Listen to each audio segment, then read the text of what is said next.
உங்களை வரவேற்கிறேன். இந்த நிகழ்ச்சியை நீங்க ஒரு சாதாரண ஆடியோ பதிவுன்னு நினைக்க வேண்டாம். இது உங்களுக்காகவே பிரத்யேகமா தயாரிக்கப்பட்ட ஒரு ஆழ்ந்த அலசல். கண்டிப்பா. அதாவது இன்னைக்கு நாம பேச போற தலைப்பு பாத்தீங்கன்னா வரலாற்றிலேயே ரொம்ப முக்கியமான ஒண்ணு. ஆமா, கிபி 1099 வருஷம் நடந்த முதல் சிலுவை போரின் உச்சக்கட்டமான ஜெருசலேம் முற்றுகை. இதைத்தான் நம்ம இன்னைக்கு அலச போறோம். இந்த நிகழ்வு வெறும் கட்டுக்கதையோ இல்ல கற்பனையோ கிடையாது. இதுக்கு ரொம்ப வலுவான வரலாற்று ஆதாரங்கள் இருக்கு. சரியா சொன்னீங்க. போர்க்களத்துல நேரில் இருந்தவங்க எழுதின ஜெஸ்டா பிராங்கோரம் ஆவணம், அப்புறம் ரேமண்ட் ஆஃப் அக்வீலஸ் அவங்களோட நேரடி குறிப்புகள் நம்ம கிட்ட இருக்கு. அது மட்டும் இல்லாம இஸ்லாமிய வரலாற்றாசிரியர் இப்னு அல் அதீர் அவங்களோட பதிவுகள் மற்றும் அன்றைய யூத சமூகத்தோட நிலையை விளக்குற கைரோ ஜெனிசா கடிதங்கள், இது எல்லாத்தையும் வச்சுதான் இன்னைக்கு நாம பேச போறோம். எப்படி உலகத்தோட மிக வலிமையான கோட்டைகள்ல ஒன்ன கைப்பற்றுச்சு அப்படிங்கறது புரிஞ்சுக்கிறது தான். அது மட்டும் இல்ல, அந்த வெற்றியோட பயங்கரமான இருண்ட பக்கம் என்ன, அது வரலாற்றை எப்படி மாத்துச்சு அப்படிங்கறதையும் நீங்க தெரிஞ்சுக்கணும். சரி, இதை சற்று விரிவாக பார்ப்போம். ஜூன் 7ஆம் தேதி 1099 வருஷம் சிலுவை போர் வீரர்கள் ஐரோப்பாவிலிருந்து புறப்பட்டு பல ஆயிரக்கணக்கான மைல்களை கடந்து வராங்க. பல போர்களை சந்திச்சு. ஆமாம், பல போர்களை சந்திச்சு கடைசியா ஜெருசலேம் கோட்டைக்கு வெளியே வந்து நிக்கிறாங்க. ஆனா உள்ள இருந்த பாத்திமிட் வம்சத்தோட ஆளுநர் இஃப்திகார் அத்-தௌலா சாதாரணமான ஆள் கிடையாது. ஆமாம், இதுல ஆச்சரியப்பட வைக்கும் விஷயம் என்னவென்றால் அந்த ஆளுநரோட தொலைநோக்கு பார்வைதான். சிலுவை படையினர் வர்றதுக்கு முன்பாகவே அவர் ஒரு கொடூரமான ஆனா புத்திசாலித்தனமான தந்திரத்தை கையாண்டார். என்ன பண்ணார்? ஜெருசலேம் கோட்டைக்கு வெளியே இருந்த அனைத்து கிணறுகளிலும் அவர் விஷம் கலந்துட்டார். ஓ, தண்ணி கிடைக்க கூடாதுன்னு. ஆமா. அப்புறம் முற்றுகை இயந்திரங்களை செய்யறதுக்கான மரங்கள் எதிரிகளுக்கு கிடைச்சிடக்கூடாதுன்னு சொல்லி நகர சுற்றி இருந்த அத்தனை மரங்களையும் வெட்டி வீழ்த்திட்டார். அது ஒரு பெரிய பிளான். சொல்லப்போனா கோட்டைக்குள் இருந்து யாரும் எதிரிகளுக்கு வழிகாட்டி விடக்கூடாதுன்னு நகரத்தில் இருந்த அனைத்து கிறிஸ்தவர்களையும் வெளியேற்றிட்டார். ஆனா யூதர்களை மட்டும் அவர் வெளியேத்தல. அவங்கள மட்டும் நகரத்துக்குள்ளேயே இருக்க அனுமதிச்சார் இல்லையா? ஆமா. அது மட்டும் இல்லாம அவரோட படை பலமும் ரொம்ப வலுவா இருந்துச்சு.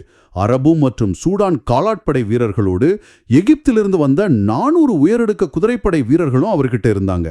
இப்போ கோட்டைக்கு உள்ள நிலைமை இவ்ளோ பலமா இருக்கு.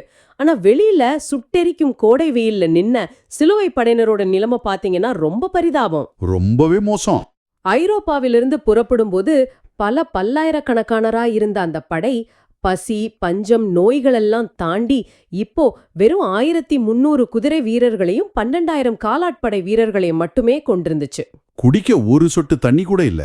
உண்மைதான். விலங்குகளும் வீரர்களும் தாகத்தால மடிஞ்சிட்டு இருந்தாங்க. சுற்றிலும் மரங்களும் இல்ல. இப்படிப்பட்ட சூழ்நிலையில உறுதியான அந்த பெரும் சுவர்களை அவங்க எப்படி தாண்ட போறாங்க அப்படிங்கிறது மிகப்பெரிய கேள்வியா இருந்துச்சு. அந்த விரக்தி தான் அவங்கள ஜூன் 13ஆம் தேதி ஒரு கண்மூடித்தனமான தாக்குதலை நடத்த தூண்டுச்சு. எந்த ஒரு பெரிய முற்றுகை இயந்திரங்களும் இல்லாம வெறும் ஏணிகளை மட்டும் வச்சுக்கிட்டு. ஆமா, ஏணிகளை மட்டும் வச்சுக்கிட்டு கோட்டை சுவர்ல ஏற முயன்றாங்க. ஆனா பாத்திமிட் படையினரோட கடுமையான தாக்குதலால் அந்த முதல் முயற்சி படுதோல்வியில முடிஞ்சது. அதாவது வெறும் மத நம்பிக்கையை மட்டும் வச்சுக்கிட்டு ஒரு கோட்டையை பிடிச்சிட முடியாது. அதுக்கு பொறியியல் தொழில்நுட்பமும் வலுவான ஆயுதங்களும் தேவை அப்படிங்கறத அவங்க அப்பதான் முழுமையா உணர்ந்தாங்க. கண்டிப்பா. சரியா அந்த நேரத்துல அவங்க முற்றிலுமா நம்பிக்கை இழந்திருந்த ஒரு தருணத்துல ஜாஃபா துறைமுகத்துக்கு இத்தாலிய மற்றும் ஜெனோவா கப்பல்கள் வந்து சேர்ந்துச்சு. இது ஒரு மிகப்பெரிய திருப்பு முனை. ஆமா, தங்களுக்கு தேவையான மரக்கட்டைகள் அந்த சுட்டெரிக்கும் பாலைவனத்துல கிடைக்காதுன்னு உணர்ந்த சிலுவை படையினர் ஒரு விசித்திரமான முடிவை எடுத்தாங்க. என்ன செஞ்சாங்கன்னு நீங்க கற்பனை கூட பண்ணி பார்க்க முடியாது. துறைமுகத்துல நின்னுகிட்டு இருந்த அந்த பெரிய கப்பல்களை அப்படியே முழுமையா உடைச்சாங்க. அதிலிருந்த பிரம்மாண்டமான மரக்கட்டைகளை எடுத்து பல மைல்கள் தொலைவில் இருந்த ஜெருசலேமுக்கு இழுத்துட்டு போனாங்க. இழுத்துட்டு போய் பெரிய முற்றுகை கோபுரங்களை கட்டத் தொடங்கினாங்க.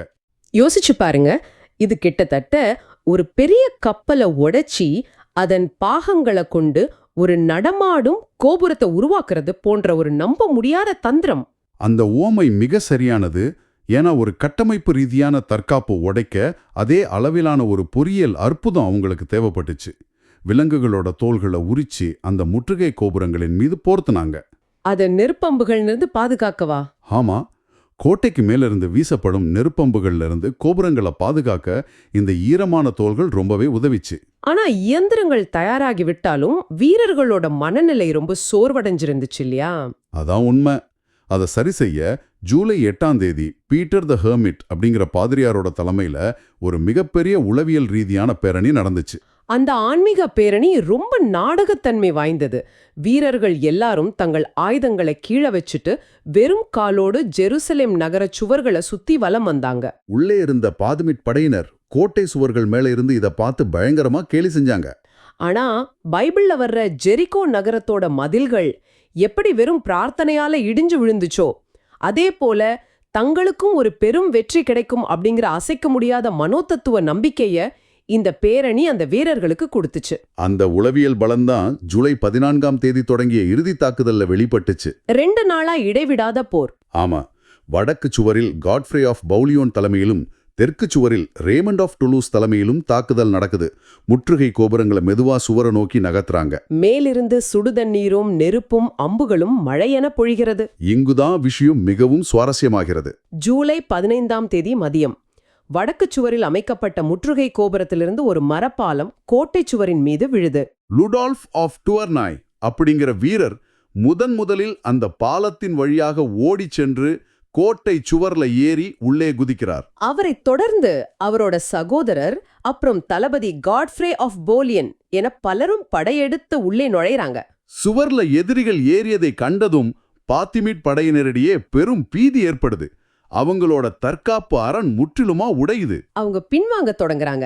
தெற்கு சுவர்ல இருந்த ரேமண்டின் படைகளும் உள்ளே நுழையுது. பல நூற்றாண்டுகளுக்கு பிறகு ஜெருசலேம் கோட்டை சிலுவை படையினரோட வசமாகுது. ஆனா அந்த வெற்றிக்கு பிறகு கோட்டைக்குள் அரங்கேறிய சம்பவங்கள் தான் வரலாற்றின் மிக இருண்ட பக்கங்கள்ல ஒண்ணு. இத பற்றி பேசும்போது நம்ம வரலாற்று ஆவணங்கள் என்ன சொல்கின்றனவோ அதை அப்படியே நடுநிலையோடு எந்த பக்கமும் சாராம அணுக வேண்டியது ரொம்ப அவசியம். கண்டிப்பா எந்த சார்பும் இல்லாம ஆதாரங்கள் சொல்றத நாம பார்க்கணும். உள்ளே நுழைந்த சிலுவை படையினர் ஈவிரக்கமற்ற படுகொலைகளை செஞ்சாங்க அப்படிங்கறத எல்லா தரப்பு ஆவணங்களும் உறுதிப்படுத்துது. அந்த படுகொலையை நேரில் பார்த்தவங்களோட குறிப்புகள் இன்றும் நம்மை உறைய வைக்குது. ஜெஸ்டா பிராங்கோரம் அப்படிங்கிற சமகால வரலாற்று ஆவணத்துல சாலமன் தேவாலய பகுதியில வீரர்களின் கணுக்கால் வரை ரத்தம் ஓடியது அப்படின்னு பதிவாகியிருக்கு. இன்னொரு நேரடி சாட்சியான ரேமண்ட் ஆஃப் அகுயிலஸ் தனது குறிப்புல இதைவிட கொடூரமா பதிவு செஞ்சிருக்கார். குதிரைகளின் முழங்கால் மற்றும் கடிவாளம் வரை ரத்தம் பெருக்கெடுத்து ஓடியது அப்படின்னு அவர் குறிப்பிடுறார். இத சாதாரணமா கடந்து போக முடியாது. ஆமா, இத வெறும் கற்பனையான மிகைப்படுத்தல்னு நவீன வரலாற்றாசிரியர்கள் ஒதுக்கல.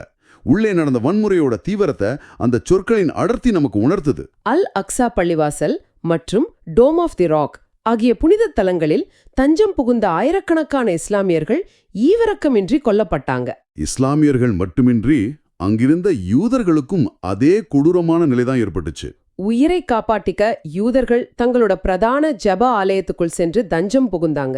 ஆமா, முஸ்லிம் வரலாற்றாசிரியரான இப்னு அல் கலானிசி தனது பதிவுகள்ல அந்த ஜப ஆலயம் சிலுவை படையினரால் தீக்கிரையாக்கப்பட்டது என்றும் உள்ளே இருந்த யூதர்கள் அனைவரும் உயிரோடு எரிக்கப்பட்டார்கள் என்றும் சொல்றார். ஆனா இந்த இடத்துல வரலாற்றாசிரியர்களிடையே ஒரு விவாதம் இருக்கு. ஆமா, ஒரு மிக நுட்பமான விவாதம் இருப்பதை நீங்க கவனிக்கணும். கைரோ ஜெனிசா கடிதங்கள் எனப்படும் சமகால யூத ஆவணங்களை நாம ஆராயும் போது அவை அந்த ஜப ஆலயம் அழிக்கப்பட்டதை உறுதி செய்யுது. ஆனா உள்ள மக்கள் எரிக்கப்பட்டதை அவை நேரடியாக குறிப்பிடல. அதுதான் முக்கியமான பாயிண்ட். மாறாக பல யூதர்கள் சிறைப்பிடிக்கப்பட்டு பின்னர் அஸ்கலோன் நகரில் இருந்த யூத சமூகத்தினரால் பெரும் பணம் கொடுத்து மீட்கப்பட்டார்கள் என்று அந்த நிர்வாக கடிதங்கள் தெரிவிக்குது. வரலாற்றை நாம எப்படி புரிஞ்சுக்கிறோம் அப்படிங்கிறதுக்கு இது ஒரு சிறந்த உதாரணம். உண்மைதான். போரின் குழப்பத்துல ஒரு முஸ்லீம் வரலாற்றாசிரியர் கேள்விப்பட்ட கொடூரமான தகவல்களுக்கும் யூத சமூகம் தங்கள் மக்களை மீட்பதற்காக எழுதிய கடிதங்களுக்கும் இடையே உள்ள இந்த முரண்பாடு வரலாறு என்பது பல உண்மைகளின் சிக்கலான பின்னல் அப்படிங்கறத நமக்கு காட்டுது. ஆனா எப்படி பார்த்தாலும் பெருமளவு படுகொலைகளும் அழிவுகளும் நடந்துச்சு அப்படிங்கிறது மறுக்க முடியாத உண்மை. கண்டிப்பா. இந்த மாபெரும் இரத்த கலரியிலிருந்து யாராவது உயிர் பிழைச்சாங்களா அப்படிங்கிற கேள்வி உங்களுக்கு வரலாம். ஆளுநர் இஃப்தகார் அத் தௌலா ரொம்ப புத்திசாலித்தனமா செயல்பட்டார். அவர் டவர் ஆஃப் டேவிட் அப்படிங்கிற வலுவான கோபுரத்துல தஞ்சம் புகுந்து தளபதி ரேமண்ட் ஆஃப் டூலூஸிடம் ஒரு ஒப்பந்தம் பேசினார். பெருமளவு செல்வத்தை கொடுத்துட்டு கோபுரத்தை அவரிடம் ஒப்படைச்சிட்டு தன் வீரர்களுடன் அஸ்கலோன் நகருக்கு தப்பிச் செல்வதற்கான பாதுகாப்பான வழியை பெற்றுக்கொண்டார். இந்த வரலாற்று நிகழ்வை நாம ஏன் இவ்வளவு உற்று நோக்க வேண்டும் என்றால் இது வெறும் ஒரு கோட்டையின் வீழ்ச்சி அல்ல. நீங்க இதை ஆழமா புரிஞ்சுக்கணும். நீங்க சொல்றது சரிதான். இது உங்களுக்கு மிகவும் முக்கியமான ஒரு புள்ளி. இந்த ஈவிரக்கமற்ற படுகொலைகள் தான் முஸ்லீம் உலகில் சிலுவைப்போர் வீரர்களை நாகரிகமற்ற காட்டுமிராண்டுகள் என்று காலத்திற்கும் நிலைநிறுத்தியது. ஐரோப்பியர்களுக்கு இது ஒரு புனிதமான இலக்கின் வெற்றியா இருக்கலாம். ஆனா இஸ்லாமியர்கள் மற்றும் யூதர்களின் பார்வையில இது ஒரு கொடூரமான ஆக்கிரமிப்பு. இது பல நூற்றாண்டுகளாக இரு வேறு சமூகங்களுக்கிடையே நீடித்த ஒரு ஆழமான வடுவாக மாறிடுச்சு. அதன் தாக்கத்தை இன்றைய நவீன மத்திய கிழக்கு அரசியல்ல கூட ஆங்காங்கே உணர முடியும். சரி, போர் முடிஞ்சது. தெருக்களெங்கும் பிணங்களின் குவியல்கள். இப்போ இந்த மாபெரும் நகரத்தை யார் ஆட்சி செய்வது? ஜூலை 22ஆம் தேதி வெற்றி பெற்ற சிலுவைப்படை தலைவர்கள் எல்லாரும் கூடி ஒரு சபையை நடத்துறாங்க. ஆட்சியாளரா முதல்ல ரேமண்ட் ஆஃப் துலூஸ் கேட்கப்படுறார். ஆனா பொறுப்பேற்க அவர் மறுத்து விடுகிறார். பின்னர் காட்ஃப்ரே ஆஃப் பவுலியன் தேர்ந்தெடுக்கப்படுறார். ஆனா அவர் தனக்கு வழங்கப்பட்ட அரசர் அப்படிங்கிற பட்டத்தை ஏற்க மறுத்த விதம் வரலாற்று ரீதியா மிக முக்கியமானது. அது ஒரு ஆழமான ஆன்மீக வெளிப்பாடு. இயேசு கிறிஸ்து முள்கிரீடம் அணிந்து அவமானப்படுத்தப்பட்டு சிலுவையை சுமந்த இதே ஜெருசலேம் மண்ணில் தான் ஒருபோதும் தங்க கிரீடத்தை அணிந்து ஒரு அரசராக வலம் வர மாட்டேன் என்று காட்ஃப்ரே திட்டவட்டமாக கூறிவிட்டார். அதற்கு பதிலாக அவர் புனித கல்லறையின் பாதுகாவலர் அப்படிங்கிற ஒரு எளிமையான ஆனா தார்மீக அதிகாரம் கொண்ட பட்டத்தை ஏற்றுக்கொண்டார். இருப்பினும் அவருக்கு பின்னால் வந்தவங்க அந்த அளவுக்கு ஆன்மீக எண்ணத்தை கொண்டிருக்கல. காட்ஃப்ரே ஓராண்டிலேயே இறந்த பின் அவரோட சகோதரர் பால்ட்வின் எந்த தயக்கமும் இன்றி மன்னராக முடிசூட்டி கொண்டார். அது ஜெருசலேம் ராஜ்யம் அப்படிங்கிற அதிகாரப்பூர்வமான அரசியலமைப்புக்கு வழிவகுத்துச்சு. ஆட்சியாளர்கள் மாறினதும் அந்த நகரத்தோட முகப்பறையும் பெருமளவுல மாறிச்சு. இஸ்லாமியர்களின் புனித தலங்களான டோம் ஆஃப் தி ராக் சிலுவைப் படையினரால் டெம்ப்ளம் டோமினியா மாற்றப்பட்டது. அதே போல அல் அக்ஸா பள்ளிவாசல் டெம்ப்ளம் சாலமோனஸா மாற்றம் செய்யப்பட்டது. உங்களுக்கு தெரியுமா, இந்த டெம்ப்ளம் சாலமோனஸ் தான் பல வருடங்களுக்கு பிறகு உலக புகழ்பெற்ற டெம்ப்ளர் மாவீரர்களின் தலைமையகமாக உருவெடுத்துச்சு. ஆமா, அந்த மாவீரர்களோட பெயர் கூட இதிலிருந்து தான் வந்துச்சு. ஒரு கோட்டையை கைப்பற்றுவது கடினம் என்றால் அதை சுற்றியுள்ள எதிரிகளிடமிருந்து தக்க வைப்பது அதைவிட மிகப்பெரிய சவால். ஆகஸ்ட் 12ஆம் தேதி எகிப்திய படை ஜெருசலேமை மீட்க ஒரு பெரும் தாக்குதலை நடத்துச்சு. ஆனா அஸ்கலோன் போர்ல காட்ஃப்ரே தலைமையிலான சிலுவைப் படை அவங்கள தோற்கடிச்சது. அந்த வெற்றியின் மூலம்தான் இந்த புதிய ராஜ்யம் முழுமையாக பாதுகாக்கப்பட்டது. இந்த போருக்கு பிறகு பல சிலுவை போர் வீரர்கள் தாங்கள் கடவுளுக்கு அளித்த நேர்த்திக் கடன் முடிந்துவிட்டதாக கருதி ஒரு திருப்தியோடு தங்கள் ஆயுதங்களை கீழே வச்சுட்டு ஐரோப்பாவுக்கே திரும்பி சென்றாங்க. இப்போ இந்த போரின் ஒட்டுமொத்த வரலாற்று விளைவுகளை பார்ப்போம். வெறும் ஒரு நகரத்தை கைப்பற்றியதோடு இது நின்றுவிடல. மத்திய கிழக்குல அவங்க தங்களுக்கென ஒரு நிரந்தரமான ஆட்சி அமைப்பை உருவாக்கிட்டாங்க. இதை ஒரு பரந்த கண்ணோட்டத்தோட ஒப்பிட்டு பார்த்தா இது எவ்வளவு பெரிய புவிசார் அரசியல் மாற்றம் என்பது உங்களுக்கு புரியும். ஜெருசலேம் ராஜ்யம் மட்டுமின்றி எடிசா, ஆண்டியாக், ட்ரிப்போலி என மொத்தம் 4 லாட்டின் சிலுவை ராஜ்யங்கள் மத்திய கிழக்குல உருவாக்கப்பட்டுச்சு. இது மேற்கத்திய உலகிற்கும் மத்திய கிழக்கு உலகிற்கும் இடையிலான உறவில் பல நூற்றாண்டுகளுக்கு நீடிக்கும் ஒரு நிரந்தரமான விரிசலை ஏற்படுத்துச்சு. அதே சமயம் கிழக்கத்திய பொருட்களும் அறிவியலும் ஐரோப்பாவிற்கு செல்வதற்கான புதிய வர்த்தக மற்றும் கலாச்சார பரிமாற்றங்களுக்கும் இது ஒரு திறவுகோலா அமைஞ்சது. இது மத்திய கிழக்கில் ஏற்படுத்திய தாக்கம் ஒருபுறம் இருக்க, ஐரோப்பாவிற்குள்ளேயே இது என்ன மாதிரியான சமூக பின்விளைவுகளை ஏற்படுத்துச்சு அப்படிங்கறத நீங்க கவனிக்கணும். அந்த விளைவுகள் மிக கொடூரமானவை. ஆமா, இந்த போரின் தொடக்கத்துல தான் ஐரோப்பாவில் ரைன்லாண்ட் பகுதிகளில் யூதர்களுக்கு எதிரான பெரும் வன்முறைகள் வெடிச்சது. பல்லாயிரம் மைல்கள் கடந்து சென்று எதிரிகளை அழிப்பதற்கு முன் நம் மண்ணில் இருக்கும் எதிரிகளை அழிப்போம் அப்படிங்கிற ஒரு தவறான வன்முறை சித்தாந்தம் அங்கே உருவானது. இது ஐரோப்பிய வரலாற்றுல யூதர்களுக்கு எதிரான நீண்டகால வன்முறைக்கு ஒரு துயரமான தொடக்க புள்ளியா அமைஞ்சது.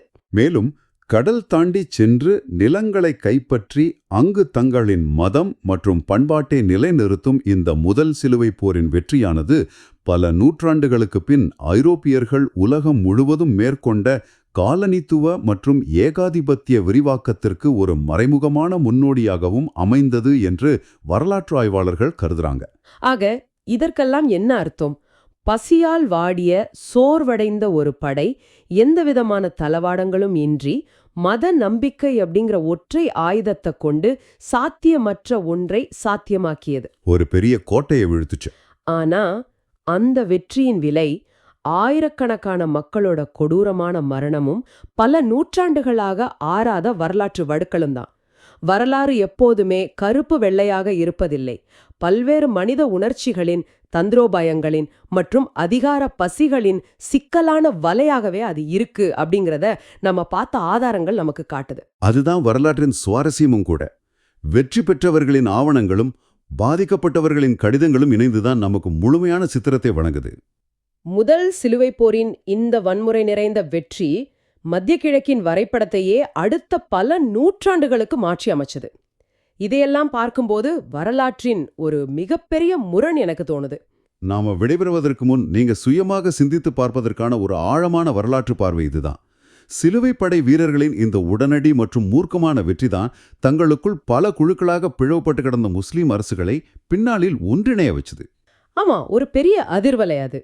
சிலுவைப் படையினரின் இந்த ஆக்கிரமிப்பால் ஏற்பட்ட அந்த முதல் அதிர்ச்சியும் அவமானம் தான் பல தசாப்தங்களுக்கு பிறகு சலாடின் போன்ற ஒரு மாபெரும் தலைவர் உருவாகவும் முஸ்லிம்கள் ஓரணியில் திரண்டு 1187 ஜெருசலேமை மீண்டும் கைப்பற்றவும் காரணமா அமைஞ்சது. சில நேரங்கள்ல ஒரு அபாரமான ஆரம்பக்கட்ட வெற்றி எப்படி தனது சொந்த வீழ்ச்சிக்கான விதைகளையே தனக்குள் சுமந்து வந்திருக்கு அப்படிங்கறத பத்தி நீங்க சற்று சிந்தித்து பாருங்க. ஒரு மாபெரும் வெற்றிக்குள்ளேயே எதிர்கால தோல்விக்கான விதைகள் விதைக்கப்படுகின்றன என்பது எவ்வளவு ஆழமான உண்மை. உங்களுக்கு இந்த ஆழ்ந்த அலசல் நிச்சயம் ஒரு புதிய பார்வையை தந்திருக்கும் என்று நம்புறோம். மீண்டும் ஒரு புதிய தேடலோடு பல சுவாரஸ்யமான வரலாற்று தகவல்களோடு உங்களை சந்திக்கிறோம். தொடர்ந்து சிந்திப்போம்.